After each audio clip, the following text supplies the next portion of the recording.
The average monthly income of A and B is rupees 3,590. The average monthly income of B and C is 4,250. The average monthly income of A and C is 6,500. What is the monthly income of C? యాక్చువల్గా average monthly income of A and B monthly income అనేది 3,590. ఇది average. Total ఎంత అవుతుంది? Total 2 persons కాబట్టి 3,590 into 2 కాబట్టి total 7,180. ఇది first one. Second వన్లో the average monthly income of B plus C average ఎంత?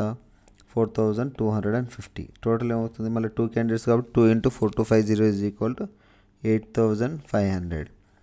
Third condition, the average monthly income of A and C average income ఎంత? 6,500. అప్పుడు టోటల్ ఏమవుతుంది? 6,500 ఇంటూ 2 ఈజ్ ఈక్వల్ టు 13,000. ఈ 3 1 2 3ని add చేసినాం అనుకోండి, equation add చేసినాం 2 of A plus B plus C వస్తుంది.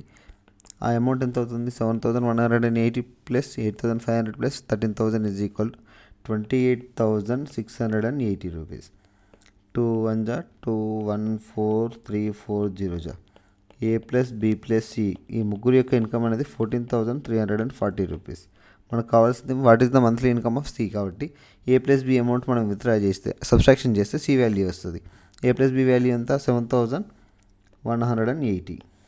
A plus B value subtraction చేస్తే C value వచ్చి 14,340 minus 7,180 is equal 7,160 rupees. C యొక్క మంత్లీ ఇన్కమ్ అనేది 7,160 రూపీస్.